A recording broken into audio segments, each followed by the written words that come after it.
o'tkazilgan 3 o'yinning ikkitasi bu derbi edi.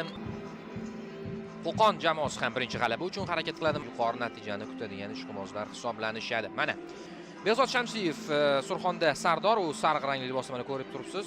Yana ham yoshroqlar bor. Mana ko'rib olishingiz mumkin. Aynan Surxon tarkibi. O'zi aslida Qo'qon tarkibi ham anchayin yosh desak bo'laveradi. Yoshlar, o'yin boshlandi. Surxon Qo'qon 1912. Men esa tarkiblarni o'qib eshitiraman.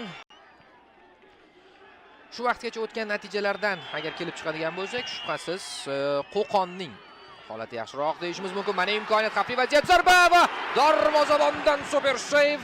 Zarba muallifi Dostonbek Tursunov edi, save muallifi esa Azizxon Isoqov.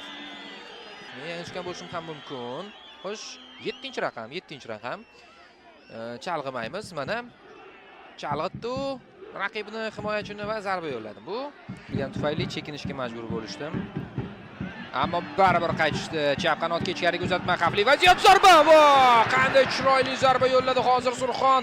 Gap so'z bo'lishi mumkin emas. Bu Abduxoliqov edi, adashmasam. Ikkinchi golli vaziyat va bunisi ham ancha chiroyli chiqdi. Qarang. Qanotdan Poyonov, chindan ham. Poyonovning zarbasi.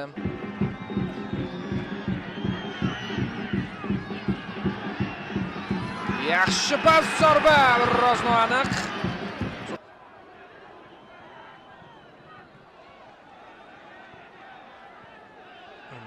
Saniq uzatmalar markazida o'ngga hujumni ko'chirish mumkin. Xuddi shunday bo'lmoqda Hamidjonov. Uning uzatmasi, zarba va gol! Ajoyib gol! Uning muallifi 19-raqamdagi Muhammadali Abdurahmonov. U o'tgan turda jamoasining mavsumdagi birinchi goliga ham mualliflik qilgandi. Hozir esa Termizdagi birinchi golga mualliflik qilmoqda. Uzatma muallifini ham e'tirof etgan bo'lardim. Sunnatulloh Hamidjonov. Muxlislar bayram qilishmoqda. Chap tarafda boshlangan hujum o'ngga ko'chdi va markaziy nuqtada yakunlanmoqda.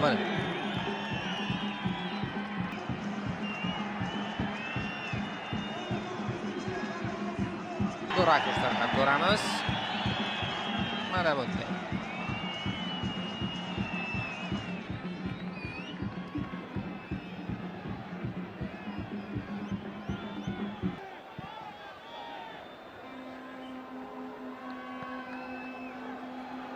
Mana imkoniyat, zarba, yomon emas.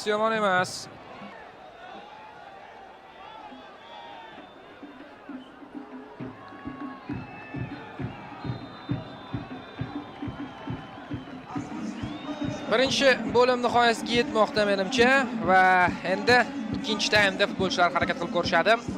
Ikkinchi taymda mehmonlar ham vaziyatni o'nglashga urinib ko'rishadi, mezbonlar esa mustahkamlashga.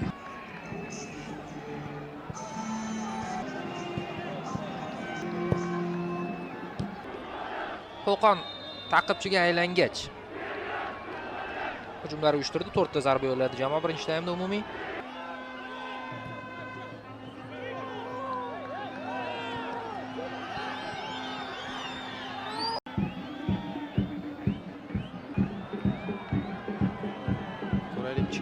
Mana bu to'qnashuv tirsak bilan biroz tegib ketgan bo'lishi mumkin. U yerda tirsak emas, qani? Tirsak bilan baribir zarba. Suhbatlashyapti yordamchilari bilan, ko'rdi, xo'p.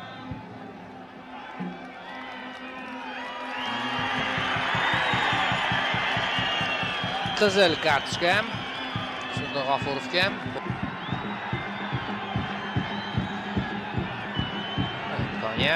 Zarba aniq edi-yu, ammo darvozabon to'pni osonlik bilan egallab oldi. Surxonda yana bor imkoniyat hali o'zgarish qilish uchun, demak Dilshod Yo'ldoshev, Behzod Karimov, hozir Surxonning hujumini kuzatamiz. Kaleshnikov. Mana ikkita futbolchi tayyorgarlik ko'rmoqda, Ramazonov hamda Karimov.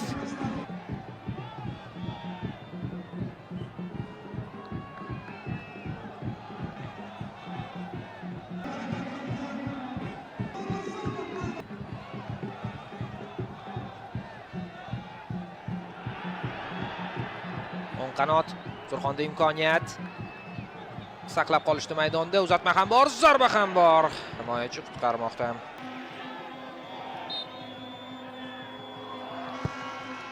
Mana uzatma va gol! Qo'qon! Gap so'z bo'lishi mumkin emas.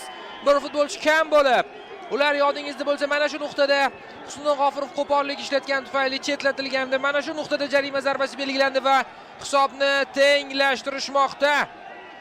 Ajoyib do'stlar. Bu 22-raqamdagi Muhammadanat Hasanov. Mana ekraningizda.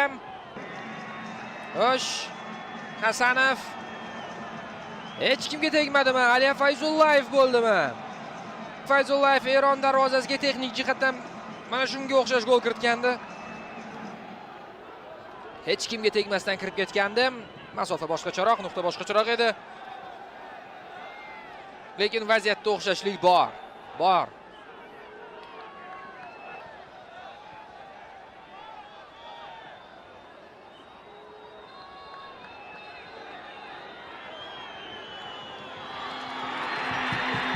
Voy qizil, nimalar bo'lyapti o'zi? Yanami qanday voqea yuz berdi? Hakamni o'rab olishdi. Mana endi takroriy lavha.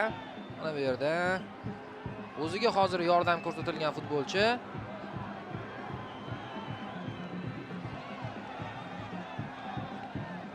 nima bo'lyapti? Qizilimga emas, Hasanovga. Hasanov nima uchun? Bu yerda emasda vaziyat. Mana wow! Hatto ko'rish og'riqli. To'g'ridan to'g'ri qizil. Bu 21-raqamdagi qizil bu safar baxtsiz.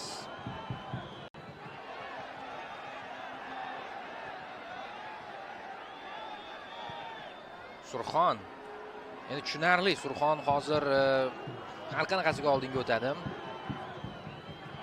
Voqealarning rivoji qoniqtirmaydi. Mana imkoniyat. Ortga zarba va gol! 2-1. Gol muallifi esa Diyor Ramazonov bo'lyapti. 90+da baribir endi 9 futbolchi bo'lib qolgan Qo'qon gol o'tkazib yuboryapti. Surxon esa mavsumdagi birinchi g'alabasiga yaqinlashdi. Qizig'i, hali vaqt bor. Birinchi taymda o'sha 11 ga 11 futbol bo'layotganda ancha tetik, ancha yaxshi ko'rindi. Va mana bu golgacha endi yetib keldik 90+da. Yana o'ng qanot. Va keyin markaz. Birinchi goldagi ssenariyga o'xshash. Yo'nalishni o'zgartirgan Shaydulovga ham respekt. Uzatma muallifi esa Kirill Kolesnichenko. Zaxiradan tushganlar. Bu yerda vaziyatni hal qilishmoqda.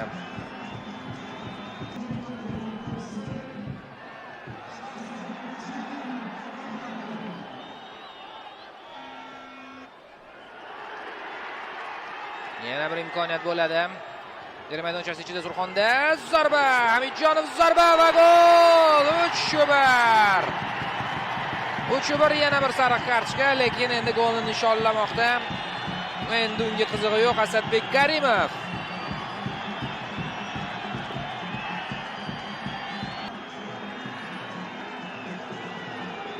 Ko'ryapmiz. Golni ko'ra qolaylik.